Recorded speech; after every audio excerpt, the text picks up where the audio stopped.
Hello everyone, very good morning. So आज का हमारा टॉपिक है मिडिल टर्म स्प्लिटिंग। ठीक है, हालांकि ये वाला जो टॉपिक होता है ये सबसे पहले 8th क्लास में आता है। ठीक है, लेकिन 8th क्लास में भी आने के बावजूद बच्चों को 10th क्लास तक ये 8, 9, 10 तीनों क्लासेस में रिपीट होता है और बहुत ज़्यादा इंपॉर्टेंट भी होता है। कई क्वेश्चंस भी आते हैं, फिर भी पता नहीं क्यों 10th तक बच्चों को बहुत ज़्यादा प्रॉब्लमेटिक लगता है। तो आज हम क्या कर रहे हैं, इसको डिटेल में पढ़ेंगे। So this very video is for all the students of 8, 9, 10th। Please go through it properly, questions practice करो। ठीक है, और ये बहुत ज़्यादा इंपॉर्टेंट है। तो देखो, सबसे पहले मिडिल टर्म स्प्लिटिंग है क्या। मिडिल टर्म स्प्लिटिंग एक तुम्हारी देखा जाए तो ये क्वाड्रेटिक इक्वेशन को फैक्टराइज करने का तरीका है। ठीक है, it's a factorization technique for your quadratic equation. It's a factorization technique for your quadratic equation. अब बताओ कि तुम्हारी जो क्वाड्रेटिक इक्वेशन होती है वो किस हिसाब से होती है। ax² plus bx plus c। ठीक है, इसकी हमारे पास फैक्टराइजेशन टेक्निक है। हालांकि हमारे पास इसके और भी मेथड्स होते हैं। कॉमन हो गया, आइडेंटिटी हो गया, 10th क्लास में भी हम एक मेथड पढ़ते हैं। लेकिन जब अगर किसी और मेथड से, देखो डी मेथड तो एक अलग बात है, वो तो हम 10th क्लास में पढ़ते हैं, अभी उसकी हम बात ही नहीं कर सकते, because this is video for 8, 9, 10th all. तो 8th के बच्चे तो पहले डी सीखेंगे नहीं जाकर। तो अब देखो, अगर मेरे पास कोई कॉमन या आइडेंटिटी नहीं लग रही तो हम इसको कैसे स्प्लिट करते हैं। तो स्प्लिट कैसे करते हैं हम, बेसिकली हमारी 3 टर्म्स होती हैं, हम इन 3 टर्म्स को 4 टर्म्स में स्प्लिट कर लेते हैं। ठीक है, 4 टर्म्स में स्प्लिट करके क्या करते हैं, पेयर बना लेते हैं। तो बेसिकली स्प्लिट करना किसको होता है, स्प्लिट इस बीच वाली टर्म को करना होता है। तो ये 2 टर्म बच जाती है, b1x और b2x। देखो, पहली और आखिरी टर्म जो फर्स्ट और थर्ड टर्म होती है उनमें कोई भी डिफरेंस नहीं आता, वो एज इट इज रहती है। जो बीच वाली टर्म होती है, जो तुम्हारी डिग्री 1 वाली जो टर्म होती है, वो 2 पार्ट्स में डिवाइड होती है। ठीक है, अब क्योंकि डिग्री 1 वाली टर्म x की टर्म स्प्लिट हो रही है तो ऑब्वियसली वो क्या होता है, b1x और b2x में x साथ में लिखना बहुत ज़्यादा ज़रूरी है। कई बार बच्चे x स्किप कर देते हैं, तो अगर x की टर्म स्प्लिट हो रही है तो ऑब्वियसली x में तो लिखा ही जाएगा ना, वो चीज़ सोचो। फाइन, अब देखो, मैं तुम्हें एक चीज़ क्वेश्चन के अकॉर्डिंग बताती हूँ। डायरेक्टली पहले क्वेश्चन के हिसाब से बताती हूँ, फिर मैं तुम्हें उसको जनरलाइज करके दिखाऊंगी कि क्या होता है वो।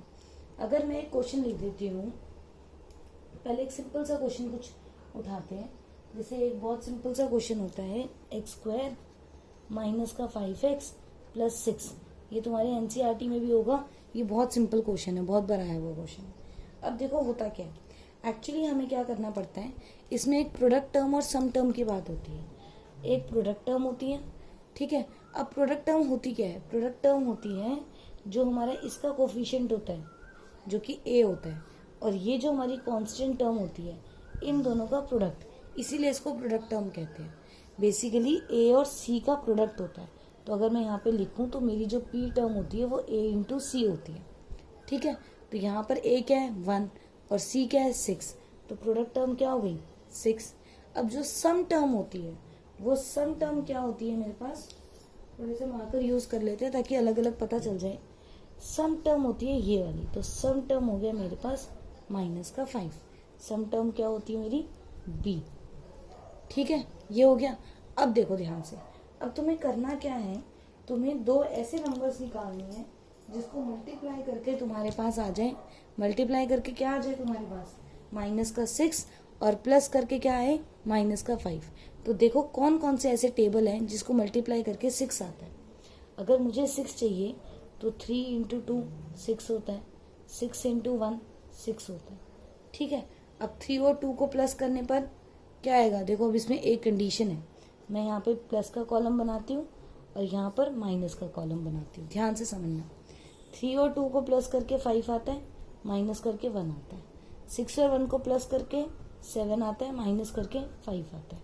ठीक है, अब अगर ध्यान से देखो तो तुम्हारे 2 जगह ये और ये दोनों में 5 आ रहा है। अब तुम कौन सा वाला सिलेक्ट करोगे, तुम तो फंस गए। अब कैसे देखते हैं, मुझे प्रोडक्ट टर्म प्लस की चाहिए। प्रोडक्ट टर्म में साइन कौन सा है, प्लस। तुम्हें पता है टर्म प्लस कब आती है, जब दोनों में सेम साइन हो। ठीक है, प्रोडक्ट में प्रोडक्ट वाला जो आंसर होता है वो प्लस कब आता है, जब दोनों में सेम साइन हो। और माइनस करने के लिए दोनों में साइन कैसा होना चाहिए, ऑपोजिट होना चाहिए। तो इसका मतलब मुझे ये वाला पेयर सिलेक्ट करना पड़ेगा। बात समझ में आई है? मैं तुम्हें अभी एक और चीज़ भी करके दिखाऊंगी, तो मैं तुम्हें डिफरेंस बताऊंगी कि उन दोनों में डिफरेंस क्या है। तो यहाँ पर क्योंकि मुझे प्रोडक्ट टर्म प्लस की चाहिए, तो मेरे को दोनों को प्लस करके आंसर आना चाहिए, दोनों सेम साइन वाले होने चाहिए। तो सेम साइन वाले कौन से हैं? ये। लेकिन सम माइनस का है, तो माइनस माइनस भी तो प्लस होता है, तो बेसिकली हमें दोनों को क्या देना पड़ेगा? माइनस का साइन देना पड़ेगा। तो ये हमारा क्वेश्चन किस हिसाब से हो गया?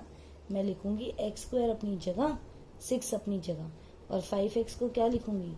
3x, 2x और +6। देखो x² अपनी जगह, 6 अपनी जगह, -5, -3 और -2 में स्प्लिट हो गया।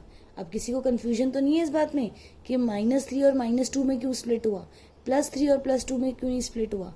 अगर +3 और +2 लिखते तो इधर +5 आता। ठीक है, तो -5 करने के लिए मैंने दोनों को माइनस का साइन दिया।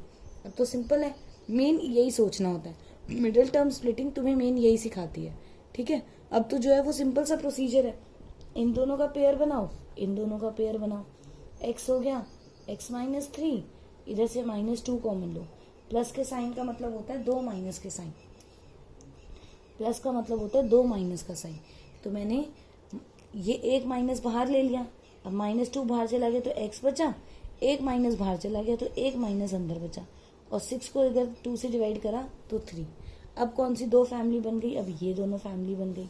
इन दोनों फैमिली में ध्यान से देखो तो x - 3 का जो ब्रैकेट है वो सेम आ रहा है, और यहाँ पर x बच गया, यहाँ पे -2 बच गया। ये हो गई फैक्टराइजेशन। तो ये कोई बहुत ज़्यादा मुश्किल चीज़ नहीं है, ये बहुत आसान चीज़ है।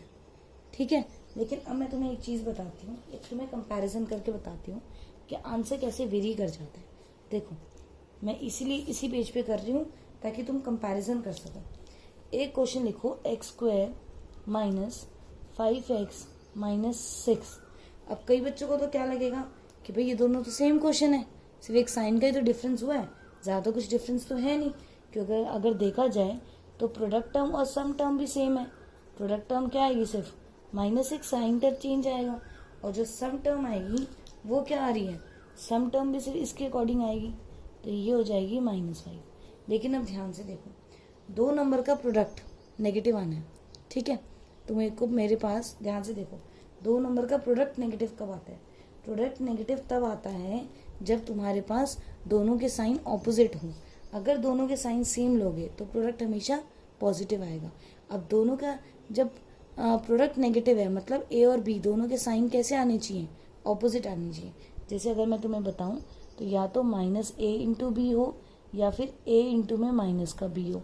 तो इसका मतलब अब इस केस में हमारे पास जो सिलेक्ट होगा वो कौन सा वाला पेयर होगा? ये वाला पेयर सिलेक्ट होगा। तो हम क्या लिखेंगे इसको? x² माइनस का 6x प्लस का x माइनस का 6, दोनों को ऑपोजिट साइन देना पड़ेगा। और क्योंकि ग्रेटर वाले का साइन आता है सम टर्म के पास, इसीलिए मैंने 6 को माइनस का साइन दिया। ठीक है, ज़्यादा कंफ्यूज मत हो, अभी हम इसके और क्वेश्चंस करेंगे तो आपको डिटेल में ये समझ में आ जाएगा। ठीक है, तो ये मेरे पास क्या हो गया? और दोबारा 4 टर्म आ गई, पेयर बनाओ। ये हो जाएगा x, ये हो जाएगा x - 6, ये हो जाएगा 1, ये हो जाएगा x - 6। अब पूरी फैमिली में से x - 6 को बाहर ले आओ, तो इधर x बच गया, इधर +1 बच गया। ये हमारे पास क्वेश्चन हो गया। तो देखो, सिर्फ साइन का चेंज होने से कितना डिफरेंस आ सकता है। ठीक है, अब देखो इन दोनों क्वेश्चन में क्या था, इन दोनों में यहाँ पर a की वैल्यू 1 थी। तो तुम लोगों को कई बार कंफ्यूजन हो जाती है कि ये जो प्रोडक्ट टर्म होती है ये तो हम यही वाली लेते हैं। नहीं, ऐसा नहीं होता। तो मैं आपको एक क्वेश्चन और करवा रही हूँ ये शो करने के लिए कि किस तरीके से ये हमारे a के कोफिशिएंट पे भी उतनी ही डिपेंड करती है। देखो ध्यान से, हमने क्वेश्चन क्या लिया, जो हमारा थर्ड क्वेश्चन हमने लिया वो लिया हमने 6x² - 13x - 5। ठीक है, अब इसको ढंग से देखो, सिंपल तरीके से करेंगे, ज़्यादा कुछ सोचने वाली बात नहीं है, एकदम सिंपल तरीके से कर लो। एक क्या है 6, b c क्या है -5। तो प्रोडक्ट टर्म क्या हो गया? इन दोनों का मल्टीप्लाई माइनस का 30। सम टर्म क्या हो गई? ये वाली, तो ये हो गया -13 सॉरी। ठीक है, सम टर्म क्या हो गई? 13 -13, और प्रोडक्ट टर्म क्या हो गई? -30। अब इस माइनस के 30 को क्या करो? स्प्लिट कर दो। स्प्लिट कैसे करें? देखो, 30 किस किस के टेबल में आता है? तो 30 के कितने फैक्टर्स होते हैं? 30 के फैक्टर्स होते हैं, इसको अगर तुम थोड़ा सा, चलो इधर लिख देते हैं, 6 इंटू 5, 10 इंटू 3, और बता सकते हो 15 इंटू 2, 30 इंटू 1, बस इतने होते हैं आई गेस, और तो नहीं बनेंगे इसके। चलो अब देखो, इन सबको मल्टीप्लाई करके 30 आता है, लेकिन अब चेक करो इनको प्लस और माइनस करके क्या आता है। देखो अभी मैं तुम्हें ये कॉलम बना के दिखा रही हूँ, जब तुम प्रैक्टिस कर लोगे तो तुम्हें ज़रूरत ही नहीं पड़ेगी, तुम खुद ही सोच लोगे। तो इन दोनों को प्लस करके आता है 11, माइनस कर 1, प्लस करके क्या आता है 13, माइनस करके क्या आता है 7, प्लस करके 17, माइनस करके 13, प्लस करके 31, माइनस करके 29। तो ध्यान से देखो, तुम्हारे पास क्या हो गया, 2 चीज़ अभी भी बच गई, फिर तुम्हारे पास वही हो गया, 2 केस सेलेक्ट हो गए, 2 केस ले सकते हो। अब मैंने तुम्हें क्या बताया था, जब प्रोडक्ट टर्म नेगेटिव होती है इसका मतलब ऑपोजिट साइन देना है, ऑपोजिट मतलब माइनस वाला सेलेक्ट होगा। ऑपोजिट साइन कब होते हैं, दोनों के पास ऑपोजिट साइन कब होंगे, जब दोनों माइनस होंगे, इसका मतलब इस वाले को सेलेक्ट करेंगे। ठीक है, अब सम टर्म क्या चाहिए तुम्हें, माइनस की चाहिए, तो किसको माइनस का साइन दूं, ग्रेटर वाले को माइनस का साइन देना पड़ेगा। ठीक है, मैं ये बार बार अलग अलग पेन से इसलिए लिख रही हूँ ताकि तुम लोगों को ढंग से समझ में आ जाए। तो माइनस का साइन किसको देना पड़ेगा, ग्रेटर वाले को। लिखो 6x² अपनी जगह पे, 13 की जगह क्या लिख देंगे, माइनस का 15x प्लस का 2x और माइनस का 5, पेयर बना लो। तो ये हो जाएगा, यहाँ से क्या कॉमन लो 3x, 6x² को 3x से डिवाइड करो, 2x, 15, x से x गया, माइनस का 5। अब इसमें से कुछ कॉमन नहीं आ रहा, 1 ले लो, 2x माइनस 5। अब ये एक फैमिली, एक ये फैमिली। इसने बोला मेरे पास 2 बंदे हैं, 3x और ब्रैकेट, इसने बोला 1 और ब्रैकेट, 2 चीज़ है, तो दोनों में से जो कॉमन था वो मैंने बाहर निकाल लिया। तो इसके घर में 3x बच गया और इसके घर में +1 बच गया। तो ये हमारी थी क्लास मिडिल टर्म स्प्लिटिंग की। आई होप कि सबको क्लियर हुई हो। नेक्स्ट क्लास में हम इसके और भी क्वेश्चंस करेंगे जो हमारे NCERT बेस्ड है। ठीक है, तो see you in the next part. Bye bye.